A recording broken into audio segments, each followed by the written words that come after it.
बिस्मिल्लाहिर्रहमानिर्रहीम। अस्सलाम वालेकुम नाज़रीन, आप यूट्यूब चैनल देख रहे हैं। मैं इमरान खान हूँ। हर थोड़े दिन के बाद मियां नवाज शरीफ साहब की वापसी को एक हवा बनाकर पेश किया जाता है।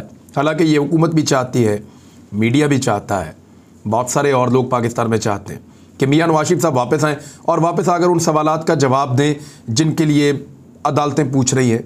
वो मनी ट्रेल दे दें कम से कम कि आपके बच्चों ने और आप लोगों ने ये जायदादें कैसे बनाई, ये पैसा कैसे पाकिस्तान से बाहर गया और इतने अरबों खरबों की जायदादें कैसे बन गई। ये जो फेक अकाउंट्स हैं ये कैसे चलते हैं, इसके बारे में बताएं। ये बताएं कि छोटे छोटे कारोबार करने वाले, पापड़ वाला, छाबड़ी वाला, इनके अकाउंटों में अरबों रुपए कैसे आए। इन सवालात के जवाब यही ख़ानदान दे सकते हैं, या तो जरदारी ख़ानदान या फिर शरीफ ख़ानदान, क्योंकि इन्हीं के पैसे सर्कुलेट करते रहे हैं इस किस्म के अकाउंटों में मुबैना तौर पर। और अब तो बहुत सारे सबूत भी हैं, यानी शहबाज शरीफ साहब के हवाले से तो बड़े वाज़ेह सबूत लाकर सामने रख दिए हैं नैब ने, और बता दिया है कि ये फ़लाँ फ़लाँ के अकाउंट में इतने इतने पैसे, यानी जिस बंदे की 1 लाख रुपया तनख्वाह हो ना, उसने भी शायद कभी 50 करोड़ रुपया इकट्ठा ना देखा हो। लेकिन यहाँ बंदों की तनख्वाहें जो हैं वो हैं 25,000, 20,000, 30,000, 15,000, और उनके अकाउंटों में जो पैसे ट्रांसफ़र हो रहे हैं वो हैं 2 अरब, 3 अरब, 1.5 अरब, इतने इतने पैसे जो हैं वो वहाँ पे आ रहे हैं। तो इसका जवाब यही ख़ानदान दे सकते हैं जिनके पैसे वहाँ पे जा रहे थे और वहाँ से फिर इनके अकाउंटों में और ये सब चक्कर चल रहा था। अब तो सारे सबूत काफ़ी हद तक सामने हैं। नवाज शरीफ साहब एक तो वो खुद कहते हैं जी मैं वतन वापस आऊँगा, ये हवा छोड़ते हैं थोड़ी देर बाद, लेकिन अब गवर्नमेंट कह रही है जी हम लेकर आएंगे मियाँ नवाज शरीफ को वापस, और उनको हर हाल में वापस आना पड़ेगा। यानी अजीब बात है कि साबिक जो हुकूमत है PMLN जो इस वक्त अपोजिशन में है, वो लोग भी चाहते हैं उनके कायद नवाज शरीफ वापस आएँ, और हुकूमत भी चाहती है कि साबिक वज़ीर-ए-आज़म नवाज शरीफ साहब वापस आएँ। यानी सारे ही चाहते हैं कि वो वापस आएँ, लेकिन कोई ये नहीं पूछता कि मियाँ नवाज शरीफ साहब क्या चाहते हैं और क्या वो वापस आना भी चाहते हैं या नहीं चाहते।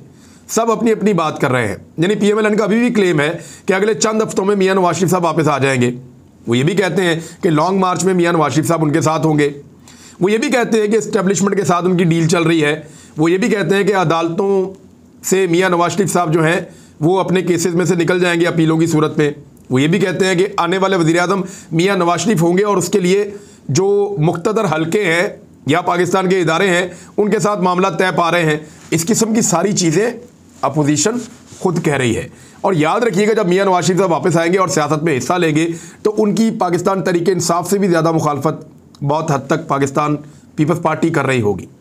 पीपल्स पार्टी का मुँह बंद करने के लिए काफ़ी ट्वीट्स बेनज़ीर भुट्टो साहिबा के हक़ में की हैं हाल ही में PMLN ने उनकी बरसी के मौका पर, ताकि पीपल्स पार्टी का मुंह बंद रखा जाए। वो पॉलिटिकल फ़ायदे के लिए PMLN को, नवाज शरीफ साहब को टारगेट करेंगे, उनके ऊपर डील के इल्ज़ामात लगाएंगे। उनसे बचने के लिए अब वो इस किस्म के हथकंडे इस्तेमाल कर रहे हैं।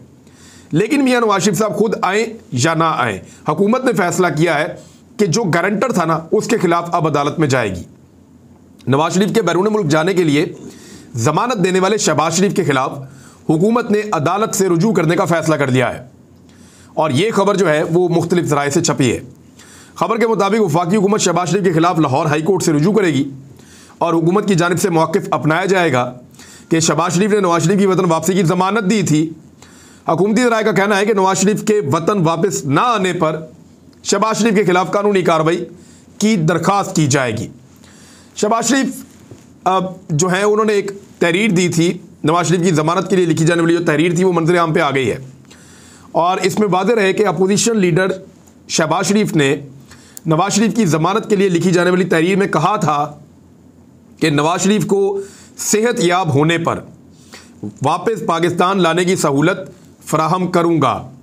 सेहतमंद होने के बावजूद नवाज शरीफ वापस ना आए तो हुकूमत को फिजिशियन से तस्दीक का इख्तियार होगा। अदालत में नवाज शरीफ की जानिब से भी बयान हल्फी जमा करवाया गया था। शहबाज शरीफ की जानिब से ज़मानत नवाज शरीफ के बयान हल्फी पर दी गई थी, एक स्टाम्प पेपर पे ज़मानत हो गई थी। हालांकि गवर्नमेंट उस वक्त बहुत ज़्यादा पैसों का कह रही थी कि ये पैसों की आप गारंटी जमा करवाएं, अगर आप नहीं आएंगे तो हम इसको ज़ब्त कर लेंगे।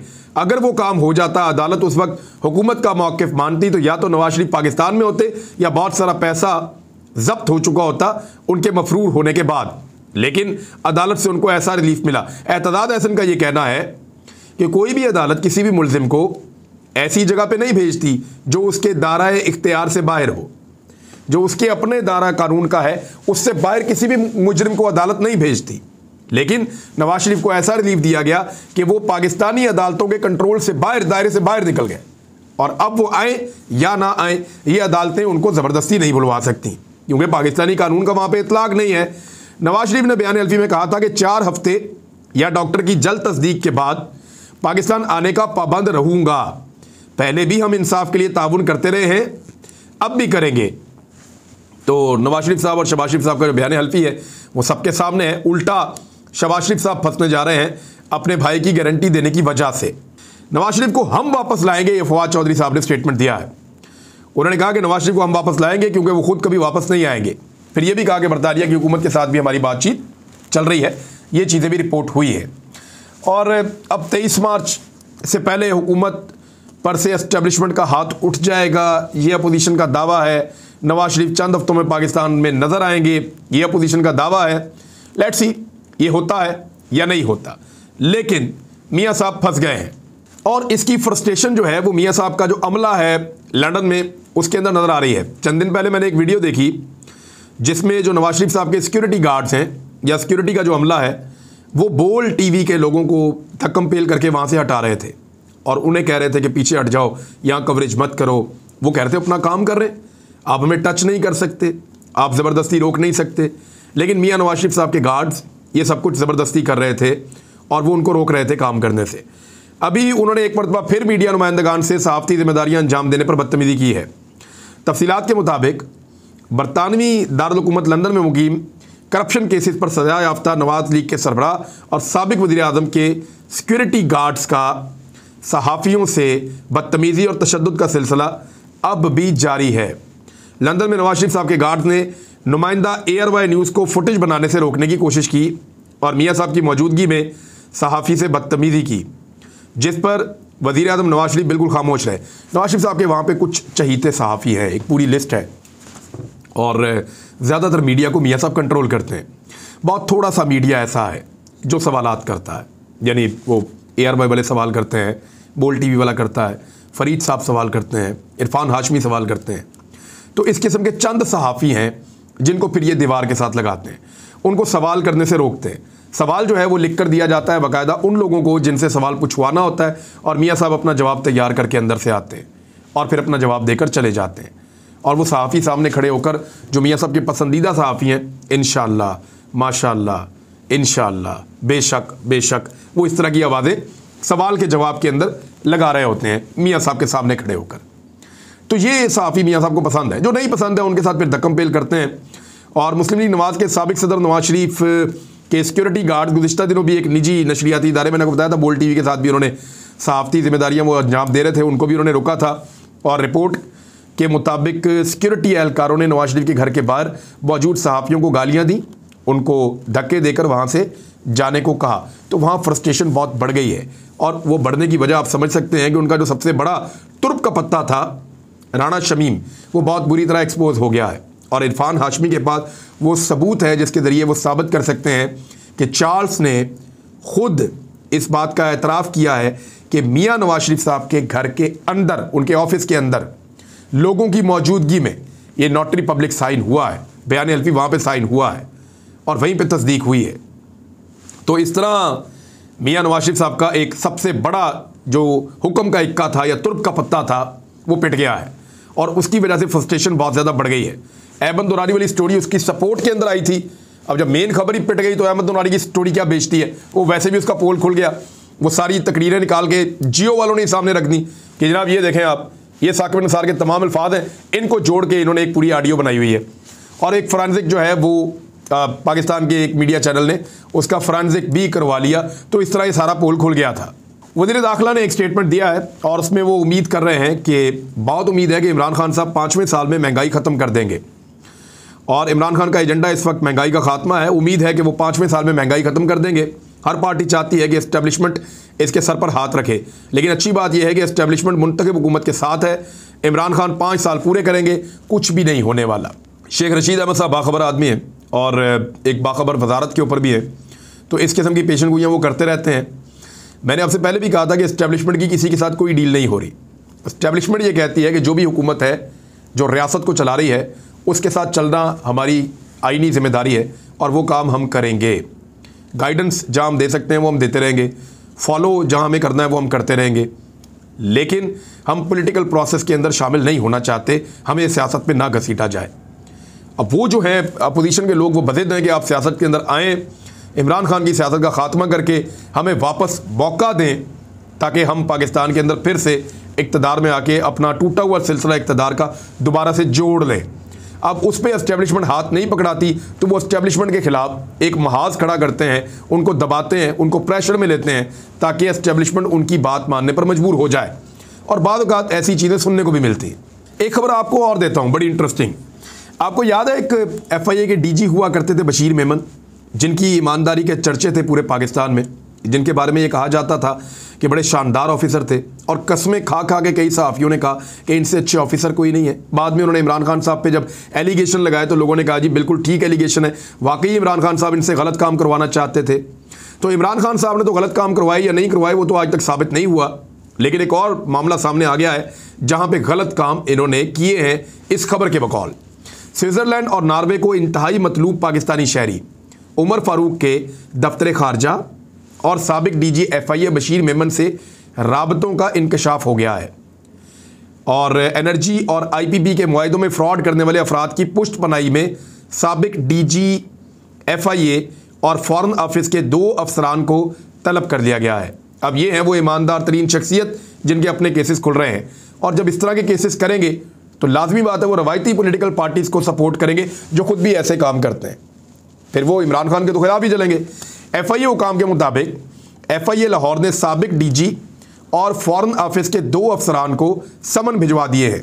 हुकाम का कहना है कि 2019 में साबिक DG FIA बशीर मेमन ने उमर फारूक का नाम इंटरपोल की इंतहाई मतलूब मुजरिमान की फहरिस्त से निकलवा दिया था। इंटरपोल की एक फहरिस्त होती है जहाँ पे भी ये बंदा होता है ये पकड़ा जाता है, जैसे ही ट्रैवल करने लगता है पकड़ा जाता है, किसी होटल में जाता है ये पकड़ा जाता है, इसका रिकॉर्ड जहाँ पे आता है इसको गिरफ्तार कर लिया जाता है और फिर जहाँ जहाँ पे इसके मुकदमात होते हैं उन मुल्कों के हवाले किया जाता है, वहाँ से फिर वो लोग इससे रिकवरी करते हैं। लेकिन DG FIA बशीर मेमन ने उमर फारूक का नाम इंटरपोल की इंतहाई मतलूब मुजरिमान की फहरिस्त से निकलवा दिया था। उमर फारूक नामी शख्स ने स्विट्ज़रलैंड में एक बैंक बनाकर मुख्तलिफ ममालिक के अफराद को लूटा था। FIA हुकाम ने बताया कि उमर फारूक पर स्विट्ज़रलैंड और नॉर्वे में मनी लॉन्ड्रिंग के इल्ज़ाम थे। ये तरीका वारदात क्या था? स्विट्ज़रलैंड जाओ, पूरी दुनिया के 2 नंबर लोग वहाँ पे पैसा लेकर आते हैं और वहाँ पे छुपाते हैं, यानी ऐसे बैंकों में रखते हैं जहाँ पे रिकॉर्ड नहीं मिलता। तो इसने वहाँ पे उनको ऐसी एक फैसिलिटी दे दी और वो पैसा उनका जमा कर लिया और उन्हीं को लूट लिया, यानी जो लूट के आते हैं उन्हीं को लूट लिया आगे से, यानी इस किस्म का काम इसने किया था। उमर फारूक का नाम जब इंटरपोल की रेड लिस्ट से निकलवाया गया था तो उसने साबिक DG FIA को शुक्रिया का खत भी लिखा था। मुबैना तौर पे खबर ऐसे है, ये एक्सप्रेस का जो है वो वेबसाइट है जहाँ पे ये खबर छपी है, दीगर और जगहों पे भी है। तो मैंने जहाँ से पढ़ी वो इन्फॉर्मेशन मैंने आपके पास शेयर की कि इसके ऊपर किस तरह के इल्ज़ामात हैं और किस तरीके से इस शख्स को ओब्लाइज किया गया है साबिक DG FIA बशीर मेमन की जानिब से, जिनकी ईमानदारी के सब लोग डंके बजाते हैं। अब आपको एक मैं खबर देता हूँ। बिलावल भुट्टो जरदारी साहब अक्सर ये कहते हैं कि अगर हमें मौका मिला तो हम ये कर देंगे। जरदारी साहब ये कहते हैं अगर बिलावल भुट्टो जरदारी को मौका मिला तो वो ये कर देंगे। 13 साल से सिंध में उनके पास मौका है, वो सिंध के अकेले हुक्मरान हैं, सिंध ने उनको मौका दिया है और सिंध में उन्होंने क्या किया है वो बताता हूँ मैं आपको, लेकिन पहले आप खबर देखें। खबर ये है कि जो मंजूर वसान साहब हैं ये पेशन गोइयाँ करते हैं और तर्जुमानी करते हैं पाकिस्तान पीपल्स पार्टी की। उन्होंने कहा, मंजूर वसान साहब ने पेशन गोई की है कि बाकी सबका मुस्तकबिल तारीक है और बिलावल भुट्टो जरदारी जो हैं वो पहले वज़ीर-ए-आज़म बनेंगे और फिर बाद में दूल्हा बनेंगे, और बिलावल की शादी वज़ीर-ए-आज़म बनने के बाद 2022 या 2023 में होगी। अब ये उन्होंने ख्वाब देख के जो है वो पेशन गोई कर दी है। अव्वल तो 2023 में इलेक्शन होना है और बिलावल भुट्टो जरदारी क्या पाकिस्तान के वज़ीर-ए-आज़म बन जाएंगे, और अगर नहीं बनेंगे तो इस पर एक जवाब जो है वो शहबाज गिल का है। वो ये कह रहे हैं कि इसका मतलब है बिलावल ने ज़िंदगी भर शादी ना करने का फ़ैसला कर लिया क्योंकि उसने तो वज़ीर-ए-आज़म बनना ही नहीं। अब ये एक वहाँ से इतनी बड़ी छोड़ी गई है और यहाँ से उसका जवाब भी उसी नौइयत का आया है PTI की जानिब से। उनका ज़ाती मामला है शादी वैसे, लेकिन क्योंकि अब मंजूर वसान ने ये बात की है तो उसका पॉलिटिकल जवाब हमें देना पड़ेगा। लेकिन बिलावल चाहे शादी करें, चाहे वज़ीर-ए-आज़म बने, कुछ भी करें, सिंध का जवाब तो दें ना। सिंध के अंदर उन्होंने किया क्या, ज़रा ये खबर आप मुलाहिजा कीजिएगा। महकमा सेहत सिंध का जो रिकॉर्ड है उसके मुताबिक इस साल 7,000 बच्चे नमूनिया की वजह से जान की बाजी हार गए हैं। यानी ये वो बच्चे हैं जिनको नमूनिया के इंजेक्शंस नहीं लग रहे, वैक्सीन नहीं लग रही। तमाम बच्चों की उम्रें 5 साल से कम है, जबकि 5 साल से ज़ायद उम्र के बच्चे भी 46 बच्चे इंतकाल कर चुके हैं। अब 7,000 से ज़ायद बच्चे, ये वो रिकॉर्ड है जो रिकॉर्ड पे आ गया है, जो रजिस्टर्ड हो गया है। और जो रिकॉर्ड मौजूद नहीं है उसमें ये तादाद कितनी होगी आप मेरे से ज़्यादा बेहतर अंदाज में जान सकते हैं। महकमा सेहत ने बताया कि नमूनिया से कराची समेत सिंध के तमाम अजला में 27,136 बच्चे मुतासर हुए। मुतासरीन में 40% शहरी और 60% का ताल्लुक दही इलाकों से है। उन बच्चों का, ये तमाम बच्चे वो हैं जो तिब्बी मराकज़ पहुँचने में कामयाब हुए, जो नहीं पहुँचे उनका कोई रिकॉर्ड मौजूद नहीं है। हुकाम ने बताया कि मुतासर होने वाले ज़्यादातर बच्चों को नमूनिया की वैक्सीन ही नहीं लगी। ये तो सिंध हुकूमत की कारकर्दगी है। अपने बच्चों को इन्होंने नमूनिया की वैक्सीनें भी लगानी है, बाकी सारी भी लगानी है, हर चीज़ करनी है। गरीब के बच्चे को कभी भी फैसिलिटेट नहीं करना, और फिर ऐसे उनकी अमवात भी होती हैं। अब इसको क्या कहा जाए, इन बच्चों का कत्ल हुआ है। अगर इस दौर में देखा जाए तो वाकई कत्ल हुआ है। अगर आप उनको वैक्सीन नहीं देंगे तो मासूम बच्चे हैं, वो इस बीमारी का शिकार होंगे और फिर इस दुनिया से चले जाएंगे और उनका खून आपके सर होगा। पैदाइश के 6, 10 और 14 हफ्ते पर 3 खुराकें लगाई जाती हैं नमूनिया की, लेकिन लगी नहीं वैक्सीन। बिलावल भुट्टो जरदारी साहब इस पे तवज्जो दें, फिर चाहे वज़ीर-ए-आज़म बने चाहे दूल्हा बने। अब तक के लिए इतना ही। अपना ख्याल रखिएगा, अपने इस चैनल का भी। अल्लाह हाफ़िज़।